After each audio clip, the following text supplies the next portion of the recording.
خدا ان کی کو غریق رحمت کرے، انہوں نے اردو آڈینس کو ذہن میں رکھ کے لکھا ہے. This is beautiful. انہوں نے ہم جیسے اردو اسپیکنگ لوگوں کو دماغ میں رکھ کے اس کو شروع سے نئی طریقے سے لکھا ہے. نئے طریقے سے مطلب روایتیں نہیں انہوں نے کوٹ ان کوٹ کی ہیں، بلکہ انہوں نے سیدھا سیدھا اس کو اردو پڑھنے والوں کے لیے کہانی کی صورت میں، ناٹ کہانی، فیکٹ سینس. اس کو پڑھنے کے بعد آپ کو کربلا بہت بہتر سمجھ میں آئے گی. آپ کی سمجھ میں آئے گا کہ امام حسین کے جو یہ 72 ساتھی تھے یہ کیسے تھے، ان کی کیٹیگریز بتائی گئی ہیں، اس کے اندر ان کے نام بتائے گئے ہیں، یہ بتایا گیا کون کس کیٹیگری سے بلانگ کرتا تھا. انشاءاللہ کوشش کروں گی کہ اس کو کل شیئر کروں آپ کے ساتھ. لیکن اس میں انہوں نے جو ہسٹوریکل ایک چیز بتائی ہے وہ بہت زیادہ دھیان سے سننے والی ہے، اور وہ اب میں آپ کے سامنے پریزنٹ کر رہی ہوں. امام نے ابھی معاویہ زندہ ہے، امام اس کو مستقل خطوط لکھ رہے ہیں، وہ بھی اس کے اندر مینشن ہے کہ جس میں امام اس کی زیادتیوں کو ہائی لائٹ کر رہے ہیں. لیکن امام نے ایک کام کیا کہ جو ان کے بھائی نے معاہدہ کیا تھا وہ معاہدہ امام حسن کی زندگی اور معاویہ کی زندگی کا تھا. تو امام نے اس معاہدے کا احترام کیا، اپنے بھائی کے معاہدے کا، اور انہوں نے کہا کہ جب معاویہ ختم ہو جائے گا پھر یہ طے ہوگا جو آپ نے 26 رجب کی رات پہ کہا تھا کہ پھر طے ہوگا کہ یزید زیادہ حقدار ہے کہ حسین زیادہ حقدار ہے. رائٹ، یہ ایک بڑی سی بات تھی. تو امام اس کے احترام میں خاموش تھے، لیکن امام غافل نہیں تھے. امام مستقل کربلا کے لیے زمینہ سازی کر رہے تھے، ہوم ورک کر رہے تھے. اور وہ ہوم ورک کیسے کیا؟ وہ ہوم ورک جو میں اور آپ بھی کر سکتے ہیں. امام حج پر گئے، یہ 59 ہجری کی بات ہے. 60th ہجرہ میں تو امام حج کر ہی نہیں سکے، چینج کر کے کربلا کی طرف نکل گئے تھے. رائٹ، تو یہ 59 ہجری کی بات ہے. امام کو پتا تھا کہ اب عنقریب کربلا واقع ہونے والی ہے. تو امام نے کیا کیا؟ جب امام اپنے منا میں پہنچے، یاد رکھیے منا کی بہت ہی اسٹریٹجک اہمیت ہے ان جگہ پر. کیوں؟ اس لیے کہ دنیا بھر کے حاجی وہاں پہ جمع ہوتے ہیں اور 3 دن تک اکٹھا رہتے. تو پولیٹیکل اگر کوئی چیز کرنی ہوتی ہے تو وہ اس کی اپنی اہمیت بنانے. امام نے کیا کیا؟ اپنے بہت ہی معتمد جو جن پہ بہت بھروسہ کرتے ہیں نا، اعتماد کرتے ہیں، کانفیڈنٹس کو بلایا. اس میں عبداللہ ابن عباس تھے، اس میں مسلم بن عقیل تھے، اس میں اسی طرح کے اور لوگ تھے. اور ان کو بلا کر اپنے خیمے میں کہا کہ آپ لوگ میرا ایک کام کیجیے. ہو سکتا ہے آپ لوگ بور ہو جائیں، لیکن میں تو بیان کر رہی ہوں اس لیے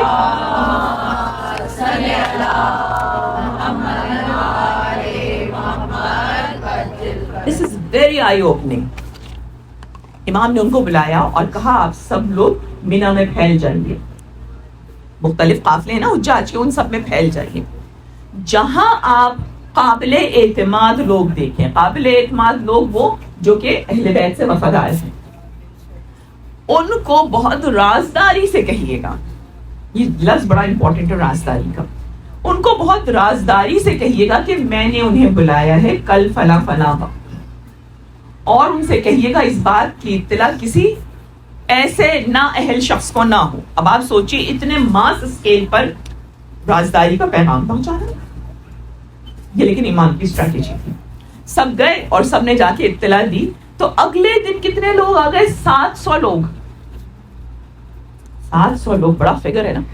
700 لوگ امام کی خدمت میں آ گئے. یہ وہ سارے لوگ تھے جو کہ امام کا میسج سن سکتے تھے. امام نے ان سے کیا کہا؟ امام نے ان سے کہا کہ میں آپ سے کچھ باتیں کرنا چاہتا ہوں، ہارٹ ٹو ہارٹ. رائٹ، آپ ان باتوں کو سنیے گا. اگر میں سچ کہہ رہا ہوں تو کہیے گا ہاں، اور اگر میں جھوٹ کہہ رہا ہوں تو کہیے گا کہ آپ غلط کہہ. کتنا بڑا یہ چیلنج ہے نا کہ اگر میں غلط کہوں تو مجھے روک دیجیے گا.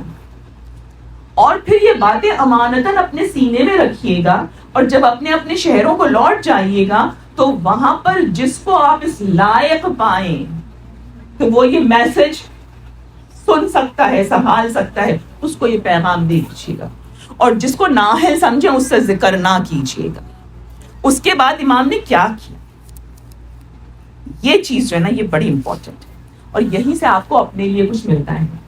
امام نے ان سب کو بٹھایا اور اس کے بعد ان سے ایک ایک کر کے جو چیزیں پوچھنا شروع کی وہ میں آپ کو بتاتی ہوں. امام نے ان سے کہا اچھا اس میں جو یہ 700 افراد تھے نا جو آئے تھے، اس میں سے 200 تو صحابی تھے، یعنی یہ رسول اللہ کو دیکھ چکے تھے 50 سال پہلے، یہ لوگ ذی شعور تھے. اور باقی تابعین کہتے ہیں جنہوں نے صحابیوں کو دیکھا اور ان کو فالو. اب امام نے ان سے کیا کہنا شروع کیا، انہوں نے پورا خطبہ دیا ہوا ہے.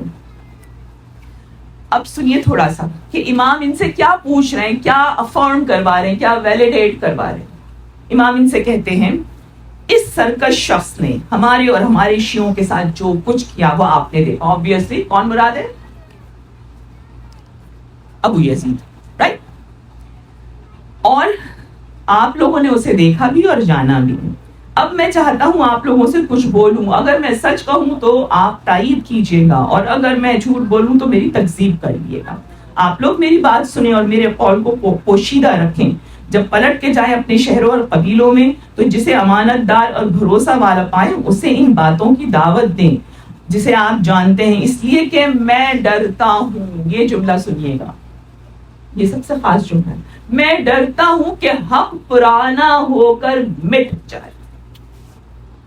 اس جملے کو اگر نہیں بھی سمجھ میں آ رہا تو لکھ لیجیے اپنے نوٹس میں کہ حق پرانا ہو کر مٹ جائے. یہ امام کا ایک خوف ہے، امام کا ایک اپریہنشن ہے اور امام اس کا تدارک کرنا چاہ رہے ہیں. امام نے یہاں پہ یہ نہیں کہا کہ میں 1.5 سال بعد کربلا میں ہوں گا، مجھے مل لیجیے گا وہاں پر. کہہ سکتے تھے نا امام، کوئی بھی وعدہ لے سکتے تھے، لیکن امام کیا کہہ رہے ہیں؟ حق پرانا ہو رہا ہے آپ کے محلوں میں، آپ کے شہروں میں، آپ کے ملکوں میں، آپ اس کو مٹنے نہ دیں. اب حق کیا ہے؟ چلیے حق سنتے. امام نے کہا میں ڈرتا ہوں کہ حق پرانا ہو کر مٹ جائے، البتہ اللہ اپنے نور کو اتمام تک پہنچائے گا. یہ نور کب مکمل ہوگا؟ جب امام مہدی علیہ السلام تشریف لائیں گے، رائٹ؟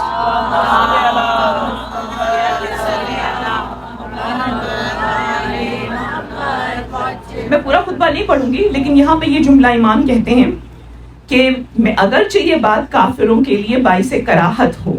اس کے بعد راوی کہتا ہے امام نے ہر وہ آیت بیان کی جو اہل بیت کی شان میں نازل ہوئی تھی، اس کی تلاوت اور تفسیر کی، اور ہر وہ حدیث جو رسول اللہ نے ان کے والد، بھائی، والدہ اور ان کے خاندان کی شان میں کہی تھی اسے لوگوں کے سامنے پیش کیا. اور آپ کے بیان پر موجود ہر شخص نے تصدیق کی اور کہا خدا کی قسم ہم نے سنا ہے اور اس کی گواہی دیتے ہیں. یہ کیا تھا؟ یہ پوری کربلا کو تازہ کرنے کا فقط ایک طریقہ امام نے اختیار کیا کہ امام نے فضائل اہل بیت کو پھر سے دوہرا دیا. اسے آپ کیا کہتی ہیں؟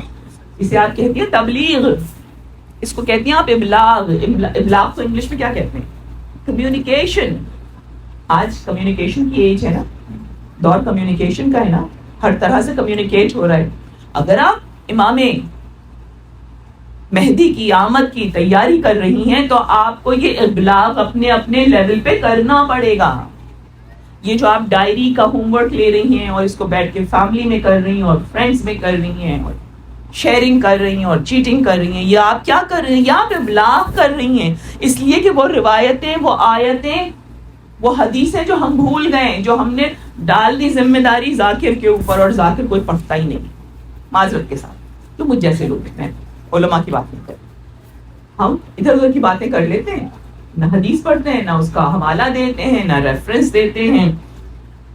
آپ کلولیس ہیں، سنتی ہیں، بہوا کرتی ہیں، دعائیں دیتی ہیں، چلی جاتی ہیں. اگر کوئی باہر کھڑے ہو کر آپ سے پوچھے آج کون سی حدیث سنی تھی رسول اللہ کی، کیا ریفرنس تھا، بتا سکتی ہیں؟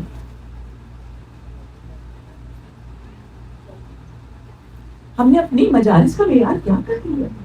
کیا یہ یاد حسین ہے؟ کیا ہم انیبل کر رہے ہیں اس ماس کو کہ وہ 5 حدیثیں ہی بیان کر دے، جبکہ خدا کے رسول کہتے ہیں کہ اگر کسی نے 2 حدیثیں یعنی 2 ہماری سیئنگز یاد کر لی اور اس پر عمل کر لیا اور اس کو سکھا دیا، وہ جنت میں ہوگا. 2 حدیثیں بتا دیجئے مجھے.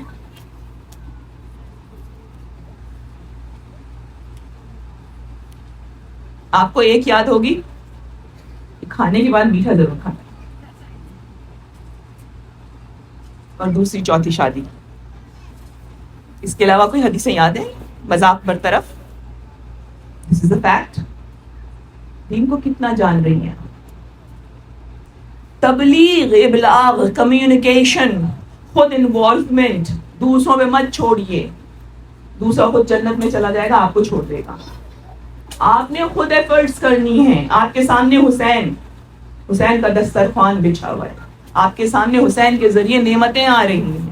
اپنے آپ کو گروم کیجیے. اب یہاں پہ حسین کیا دہرا رہے ہیں، سنیے.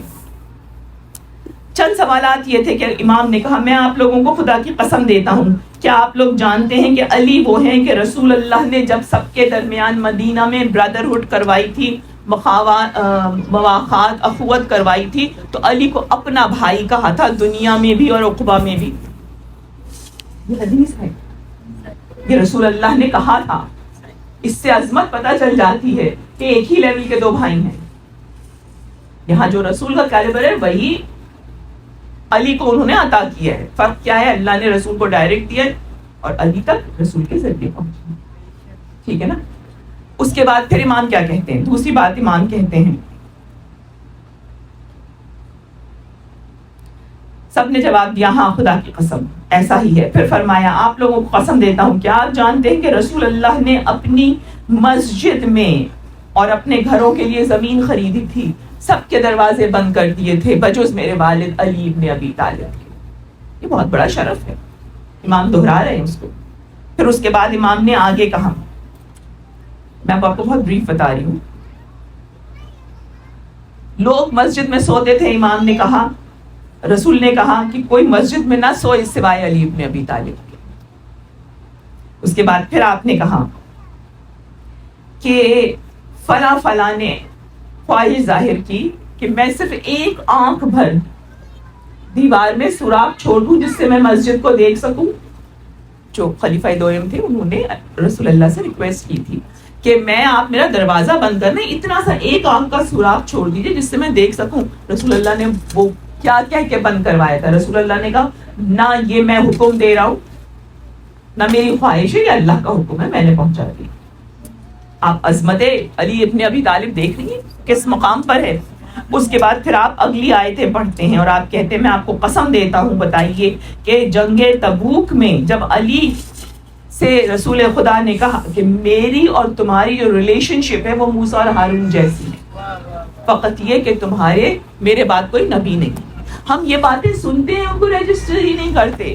امام نے کربلا کا فرش اس کے ذریعے بچھایا تھا. جب تک عظمت پنجتن پاک نہیں سمجھ میں آئی، جب تک یہ سمجھ میں نہیں آئے گا کہ یہ پنجتن ہیں کیا، یہ اللہ اور مخلوق کے درمیان وسیلہ ہیں، یہ صرف میری منتیں ماننے کے لیے نہیں ہے کہ مجھے 6 کو یہ کرنا ہے اور 7 کو یہ کرنا ہے اور 8 کو یہ کرنا ہے. اگر آپ نہیں بھی مانگیں گی نا اور آپ کے دل میں ہے، آپ کو ملے گا. میں منت ماننے سے منع نہیں کر رہی ہوں، ہم سب انتظار کرتے ہیں ان سالوں کا، لیکن یہ یاد رکھیے کہ آپ کو اس سال تھوڑا سا ڈفرینٹ اپروچ کرنی ہے. اور وہ اپروچ آپ کی کیا ہونی چاہیے کہ آپ بجائے 8 کو یہ بیٹھ کے سوچنے کے کہ میں اس علم پہ کون کون سی حاجت مانگوں، اس جھولے پہ کیا کیا دھاگے باندھوں، آپ یہ سوچئے گا کہ یہ کس کا جھولا ہے. 6 مہینے کے بچے کا پیاس سے نڈھال تھا، لیکن اس کی معرفت امام وقت کتنی اسٹرانگ تھی. معرفت امام ایسی تھی علی اصغر کی 6 مہینے کے بچے کی کہ صدائے استغاثہ سن کے اپنے آپ کو جھولے سے زمین پہ گرا دیا تھا. کپڑے کے جھولے، ٹریولنگ، کپڑے کے جھولے سے کوئی گرتا نہیں ہے بچہ کبھی. پتہ ہے نا آپ کو کپڑے کا جھولا کیسا ہوتا ہے. وہ بچہ جو ایک رات پہلے اس قدر پشمردہ ہو گیا تھا، اتنا نڈھال ہو گیا تھا کہ جناب زینب کی روایت ہے، بی بی سکینہ بیان کرتی ہیں کہ میں شب عاشور جب اپنی پھوپھی کے خیمے میں گئی ہوں کہ شاید تھوڑا پانی مل جائے، میرے پاس کوزے تھے ہم سب بچوں کے پاس، تو ہم لوگوں نے دیکھا ایک ایسا منظر کہ ہم نے اپنے کوزے پیچھے چھپا لیے. کیا دیکھا بیوی سکینہ دیکھتی ہے کہ وہ جو چھوٹا سا بچہ ہے نا اس کو کندھوں سے پکڑا ہوا ہے جناب زینب، اور اس کے ہونٹ اپنی آنکھ پہ رکھے ہیں، کبھی اٹھتی ہے کبھی بیٹھتی، کبھی اٹھتی ہے کبھی بیٹھتی، اور بار بار یہ کہتے ہیں بار الہ ان خشک آنکھوں میں آنسو دے، میرا بچہ مر جائے گا.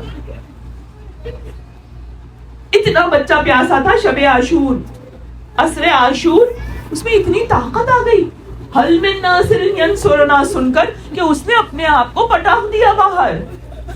ماں متوجہ نہیں تھی، سب عورتیں رو رہی تھی نا امام کا استغاثہ سن کر. تو اس نے اپنے آپ کو زمین پہ گرا دیا کہ میں گروں گا تو یہ مجھے دیکھ لیں گی، جب مجھے دیکھ لیں گی تو روئیں گی، جب یہ روئیں گی تو امام وقت آئیں گے اور میں ان کے ہاتھوں پہ چلا جاؤں گا ان کی حق کی گواہی دینے. مظلومیت اہل بیت تو آپ سمجھ ہی نہیں سکتی ہیں، نہ کوئی بیان کر سکتی، لیکن آپ نے دیکھا آپ کیا بیان کر سکتی ہیں. آپ یہ فرش بچھا سکتی ہیں، 4 دوستوں کو بلا سکتی ہیں، ایک فون کر سکتی ہیں، کال کر سکتی ہیں جس میں کچھ فرینڈز کو، کچھ کزنس کو، کچھ بہن بھائیوں کو لے سکتی ہیں نا. اب تو بڑی کالز ہوتی ہیں نا کانفرنس، اور ان سے کہہ سکتی ہیں کہ آج کے دن ہم 1 حدیث اور 1 آیت قرآنی ڈسکس کریں گے جو امام حسین یا پنجتن کے متعلق ہو. یہ آپ کی اصل عبادت ہوگی، یہ آپ کی اصل تیاری ہوگی امام زمانہ کی آمد کے لیے. دین پرانا ہو گیا، امام نے کہا تھا حق پرانا ہو کر مٹ جائے گا، مجھے یہ ڈر ہے. آپ کو حسین کا یہ ڈر دور کرنا ہے. آپ کو سارا سال ذکر اہل بیت اس طریقے سے کرنا ہے کہ آپ حق کو تازہ رکھ سکیں، آپ اہل بیت کی عظمت کو سن سکیں. میں اب اس خطبے کو آگے نہیں لے کے جا رہی ہوں، لیکن آپ پڑھیے اس کو، سنیے اس کو. ایک ہی ایک منٹ میں ریکویسٹ کر لوں گی جو صاحبہ یہاں کتابیں منگواتی ہیں ان سے کہوں گی کہ وہ منگوا لیں، اور IC میں رکھتی ہیں، میں ان سے کہوں گی یہاں بھی رکھ لیں، آپ لوگ لے لیجیے گا. حدیث کربلا کسی سے کہیے، وہ آپ کو پاکستان سے بھیج بھی سکتے ہیں. لیکن اپنی ذمہ داری اپنے کندھے پہ رکھیں، دین میں تحقیق کریں، دین میں تبلیغ کریں، قرآن مجید کی وہ آیتیں مارک کریں جو اہل بیت کی شان میں نازل ہوئی ہیں. امام علی کی شان میں کتنی آیات نازل ہوئی کیا ہمیں پتہ ہے؟ بی بی فاطمہ کے لیے کیا کچھ اللہ تعالیٰ فرما رہے کیا ہمیں پتہ ہے؟ تو کیا ایسے کلولیس لوگ پہنچ جائیں گے امام تک؟ معاف کیجیے گا، بہت معذرت کے ساتھ اپنے آپ کو شامل کر کے کہہ رہی ہوں آپ سے. آپ کو بہت اپنے آپ کو اوپر کرنا ہے. آپ کو امام حسین کی اسٹریٹجیز دیکھ کر ان کو اڈاپٹ کرنا ہے. مجھے یہیں پر ایک صاحبہ نے بتایا تھا، not here but in Houston, کہ ایک دفعہ ان کے سامنے میں نے کہا تھا کہ آپ لوگ اپنے گھر میں ایک بڑا سا گلدان رکھ لیجئے خالی میز پر، اور دن مقرر کر لیجئے کہ جمعے کو یا جمعرات کو یا whatever day suits you, اس میں ہر فرد ایک حدیث ڈالے گا. اس ہفتے امام علی کی حدیث ڈالیں گے، اس ہفتے امام حسین کی ڈالیں گے، اور سب کے جو اسٹیکی نوٹس ہیں نا، اسٹیکی پیڈز، وہ الگ ہوں. اگر میرا اورنج ہے تو آپ کا یلو ہو. گھر کے 5 افراد ہیں، 5 رنگ لے لیجیے، ہر ایک ضرور ڈالے گا، اور پھر اس کو سب بیٹھ کر ایک وقت میں کھولیں گے اور پڑھیں گے ایک دوسرے کو. وہ مجھے کہتے ہیں کہ ہمارے گھر میں اتنی چینجز آئی ہیں ڈراسٹک قسم کی، صرف ایک حدیث ایک ہفتے میں. آپ بھی کر سکتے ہیں نا. سارا سال کنیکٹڈ رہیے. آپ کے چھٹے امام شریعت دے کر گئے ہیں، آپ سے کہہ کر گئے ہیں کلو ارزن کربلا، کلو یومن عاشور. تو آپ کے لیے جب تک امام کا ظہور نہیں ہوتا، اور یہ سب کام ہنستے کھیلتے کرنے کے، میں یہ نہیں کہہ رہی کہ پورا سال روتی رہیے. عظمت اہل بیت کو تازہ رکھیے. بس اہل بیت ہی وہ سلسلہ ہے، وہ وسیلہ ہے جو خدا تک پہنچاتے ہیں. اور جو امام کے ساتھی تھے ان کو پتا تھا، حبیب ابن مظاہر کو معلوم تھا، حبیب کی بیوی کو پتا تھا. جس وقت امام کا لیٹر یاد سوچی، امام نے حبیب کو خط لکھا تھا نا. امام ہر جگہ اپنے دوستوں کو یاد رکھتے تھے، لیکن یہ یاد امام کی نہیں تھی، یہ زینب کی تھی. جب زینب دیکھ رہی تھی نا کہ فوجوں پہ فوجیں آ رہی، 4000 کا دستہ عمر سعد لے کر آ گیا، 4000 کا دستہ قیس لے کر آ گیا، 4000 کا دستہ شمر لے کر آ گیا، اور جب آتے تھے نا تو اپنے گھوڑوں کو جہاں پہ خیام تھے نا وہاں پہ ایسے زور زور سے پیر پٹکواتے تھے اپنے گھوڑوں کے کہ بچے ماؤں کی گود سے اچھل اچھل کے زمین پہ گر جاتے تھے, ماؤں کی گود سے دہل جاتے تھے بچے. تو بیوی آئی بھائی کے پاس اور کہنے لگی اے میرے ماں جائے کوئی آپ کا دوست نہیں جسے خط لکھ کے بلا لے. امام خاموشی سے ابھی سوچ رہے ہیں. امام کو پتا ہے نا کوفے میں کتنی پابندیاں ہیں, کیسے نکل کے آئیں گے کوفے سے لوگ. امام بیوی کہتی ہیں اپنے دوست حبیب کو لکھیے نا. یہ زینب کی فرمائش تھی, تبھی تو زینب نے سلام بھیجا تھا. جب حبیب آئے تھے نا تو ایک کنیز دوڑتی ہوئی آئی, کہا تمہیں ثانیہ زہرا نے سلام کہلوایا ہے. حبیب کو تو بہت خوش ہونا چاہیے تھا, شہزادی سلام کہلوایا. نہیں, حبیب فرش پہ بیٹھے, امامہ اتارا, مٹی سر پہ ڈالی, کہا آل نبی پر یہ وقت آ گیا اب شہزادی اور غلاموں کو سلام کہلا رہی ہے. اتنی قلت تھی چاہنے والوں کی, مددگار نہیں تھی, حسین تنہا تھے. یہ حبیب کون تھے؟ یہ حبیب امام کے بچپن کے دوست تھے, امام سے بہت بڑے تھے عمر میں, صحابی رسول تھے. مگر رسول اللہ کو ان کی کیا بات بہت پسند آئی تھی. رسول اللہ نے ایک بار ان کو دیکھا کہ جہاں سے حسین چھوٹا سا بچہ دوڑتا ہوا جا رہی ہے وہاں کی مٹی اٹھا کے اپنے سر پر ڈال کہ یہ میرے شہزادے کے قدموں کے نیچے کی مٹی ہے. رسول اللہ نے حبیب کو پیار کیا اور ان کے باپ سے کہا کہ مجھے یہ بچہ بہت عزیز ہے, اس لیے کہ حسین کو عزیز رکھتا ہے. عزیزوں, حضرت حبیب جب آئے ہیں یہاں پر تو امام کے گرد ہی رہتے تھے, قریب رہتے تھے. 6 محرم کو انہوں نے امام سے اجازت مانگی, کہتے ہیں اگر آپ کی اجازت ہو تو یہ بنی اسد قریب نہیں ہے, میں جا کر ان سے مدد مانگوں, اگر ان کے کچھ مرد آ جائیں گے ہماری یہ جو قلت ہے اصحاب کی یہ کم ہو جائے گی. امام نے اجازت دی. یہ گئے بنی اسد کے پاس, خود بھی اسدی قبیلے سے تعلق رکھتے تھے نا. وہاں جا کر انہوں نے کہا کہ تم لوگ رسول کا بیٹا یہاں تنہا ہے, اس کے مقابل میں اتنی ہزاروں کی فوج ہے, تم اپنے رسول کی بیٹے کی نصرت نہیں کرو گے. 90 لوگ تیار ہو گئے. 90 لوگ جب تیار ہو گئے تو یہ خاموشی سے رات کے اندھیرے میں لے کر آ رہے تھے.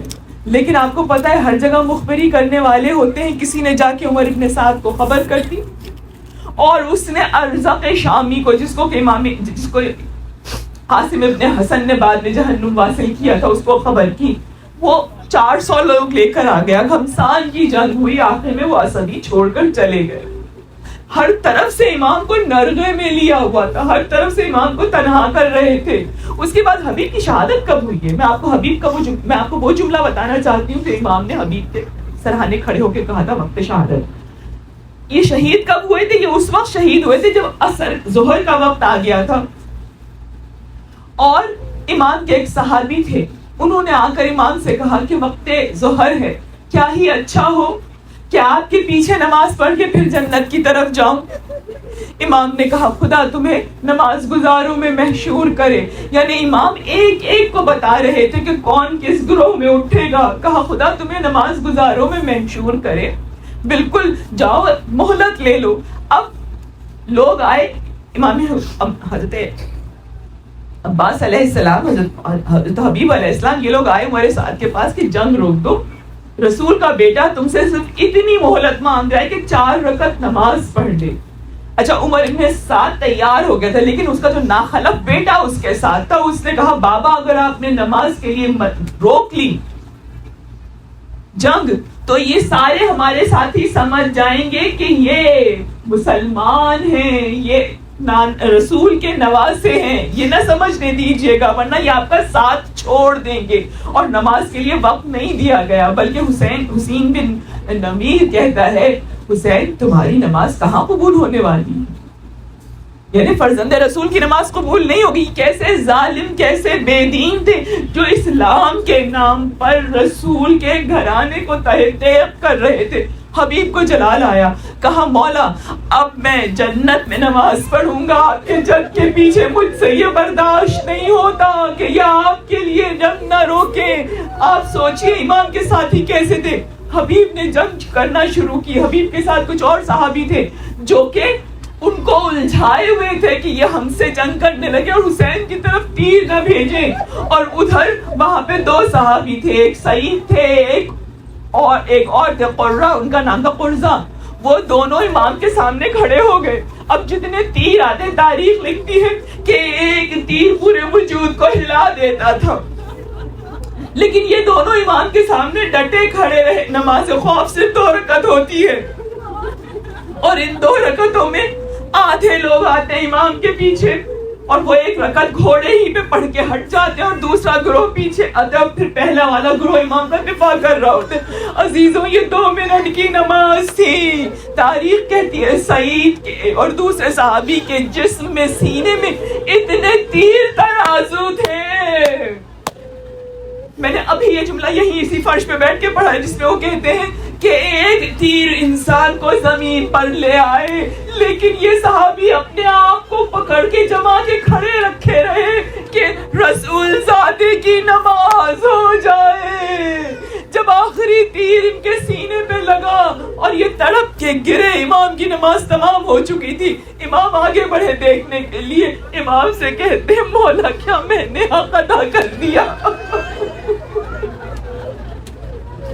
ادھر حبیب ان کو الجھائے ہوئے ہیں، حبیب پہ حملے ہو رہے ہیں، یہاں تک کہ 75 برس کا صحابی زمین پر گر گیا۔ امام دوڑتے ہوئے پہنچے، گھوڑا دوڑاتے ہوئے پہنچے۔ جب سرانے پہنچے ہیں، امام کے اوپر یہ لوگ کیسے جان فدا کر رہے ہوتے تھے کہ جب حبیب کے پاس رسول خدا پہنچے ہیں، حبیب کا دم نکل چکا تھا، لیکن امام ہر شہید کے سرانے ایک جملہ ضرور کہتے تھے تعریف کا۔ امام سرانے کھڑے ہوئے اور امام نے کہا اے مرد فقیہ، تیرا جانا بہت شاق ہے، تو ہمارا کیسا دوست تھا۔ یہاں مرد فقیہ پہ غور کیجئے، جو آج تقلید کو برا کہتے ہیں، وہ یہ سن لے کہ امام کی زندگی میں امام کے دوست جو تھے وہ امام کے ریپرزنٹیٹیو بنتے تھے، مرد فقیہ بنتے تھے، لوگ ان سے دین سیکھتے تھے۔ امام نے اس وقت بتا دیا کہ اے میرے شیعو، اے میرے چاہنے والوں، کہیں دین سے دور نہ ہو جانا، بلکہ اپنے دین کو اس طرح اپنانا جیسے ہم سکھا رہے ہیں، جیسے ہم قربان ہو رہے ہیں، جیسے ہم اپنی جان دے رہے ہیں۔ پروردگار عالم امام کے دوستوں کا واسطہ دے کر تجھ سے سوال کرتے ہیں، ہم گناہگاروں کی خطاؤں کو معاف فرما دے۔ اے پروردگار عالم، تجھے اس مرد فقیہ کا واسطہ، ہمیں فقہ کو، ہمیں دین کو سمجھنے کی سعادت اور اس پہ عمل کرنے کی سعادت دے۔ پروردگار، جو جھوٹا پروپیگنڈا ہمارے مراجع کے خلاف ہو رہا ہے، ہمیں اتنی عقل اور شعور عطا فرما کہ ہم اس راستے پر ثابت قدم رہیں، یہاں تک کہ ہمارا دم ہمارے آقا کے قدموں میں نکلے اور ہم کامیاب ہو جائیں۔ لعنت اللہ علی قوم الظالمین۔ ماتم حسین۔